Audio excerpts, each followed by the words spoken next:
Khair, Brother Ovais. Thank you, Brother Shahid Harris. Thank you, Brother Shahid. It's an honor to be here.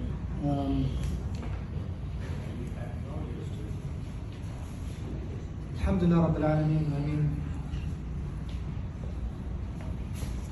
10-15 minutes, I think, will not give the Palestinian people inside of Gaza the proper introduction, the proper, subhanAllah, time to talk about the sacrifices that they are all paying right now.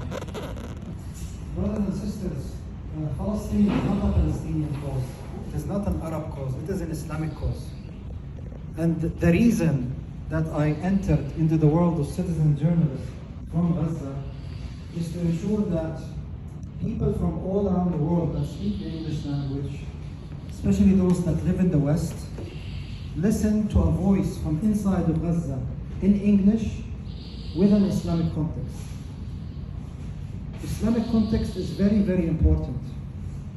We all need to remember that Palestine is not a land that belongs to Palestinians. It is a land that is waqf to Muslims all around the world. It is like an endowment fund. So the people in Gaza right now who are remaining resilient and remaining strong and continue to persevere, they are not doing that because of their Palestinian roots or passports. They are doing that, number one reason is because they are Muslims, because they are strong believers in their faith. And that includes our brothers and sisters in the West Bank and our brothers and sisters in the Arab 48 inside occupied territories. My name is Monsour Shouman. I am 40 years old. I've been married for 18 years. My wife is from Gaza. I have 5 children aged 17 to 5. I have an engineering degree from Queen's University here in Kingston, Ontario, and I have an MBA from the University of Calgary in Alberta. I lived in many countries around the world. Before I moved back to Gaza, I lived in Calgary, where I was working with a Big Four consulting firm. I decided to move back to Gaza, back to Palestine, because of a couple of reasons. One being that we need to not repeat the mistakes that our parents did, our grandparents did when they left our home countries in 1967 and 1948 and tried to find a better life. No, we need to be back living in our homeland, despite Gaza being over 17 years in siege. The second reason was, subhanAllah, for family reasons. I tried, but I failed to raise my kids in the right Islamic norms and social cultures. And I was afraid for their future, for their religion. And if it wasn't for them, and for the future of my future, inshallah, grandkids, maybe I would have stayed in Canada. But unfortunately, slowly, they're making it hard to raise the children here in the country. SubhanAllah, many people have succeeded, but from my side, I felt it was very difficult. By the way, I'm originally from Jerusalem, not from Gaza. The last time I was there was in 2009, and I was taken in what they call administrative imprisonment, where for any reason, or for no reason at all, they can take you for 6 months into a solitary confinement, together with investigation and interrogation, and they take you through so many different kinds of torture, both mental and physical, just to try to make you not come back to your land. Alhamdulillah, they didn't prove anything to me, against me, but they were able to revoke my Jerusalem passport. Hence, going back to Gaza. We went to Gaza in March 2022. The first night I was there was the night of the 27th of Ramadan. I'll never forget it. I prayed it in one of the masjids in Gaza on the sea, and it was the best night of my life. And until now, I can tell you, and I've been to Mecca and Medina dozens of times, no place around the world can give you the same feeling that Gaza gives you. Wallahi. SubhanAllah, October happened and the genocide started. I remember that living beside a Shifa hospital, that was an area that was targeted very heavily by the IDF.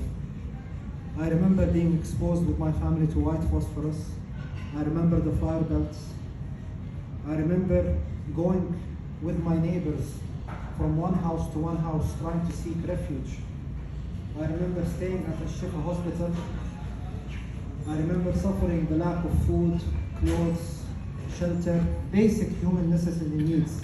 And it wasn't about me, it was more about the children, the elderly, the women, the sick, right? Seeing all of that around you and being helpless, not knowing what to do.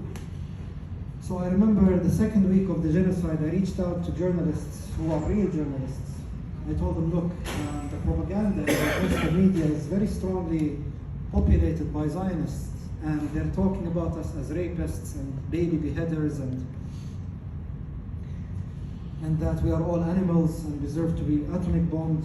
So I said, look, if you need someone from a civilian like myself who lived in the West, who has a Western nationality to speak, I'll be more than happy to come on national television and talk. So that was the beginning of me appearing on different TV stations, radio stations, newspapers. I did over 85 different live interviews with especially Canadian stations as well. I did a lot of short documentaries, a lot of recordings. And alhamdulillah, I thought I was doing a good job, but I was surprised when someone told me, Monsour, you're missing out big time. I was like, why? They were like, you need to be on social media. You need to be on Instagram, TikTok, X, YouTube, Facebook. I was like, no, I want to talk to people that, you know, like to people who don't want to waste time, not to kids, right? My understanding was that Twitter and, Instagram and TikTok were a place where people would dance and twerk and sing music. Like, I don't want to waste my time. They're like, no, Monsour, you don't understand. That generation is now saying free Palestine. That generation needs guidance. Okay? And they need more than ever right now people like you who speak in English, who understand them, to go out there and talk. And not only talk about Palestine, but also give da'wah. Because a lot of people were asking about Islam at that time.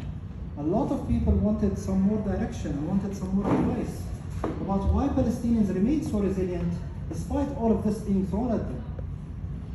So that's when we entered the world of social media, and I think that's where most of you saw me at the beginning, and God knows my intention. I never looked at the number of followers, or the number of likes, or the comments. It was all about getting the message out. God doesn't ask us for results. He asks us for work. That's enough, less better.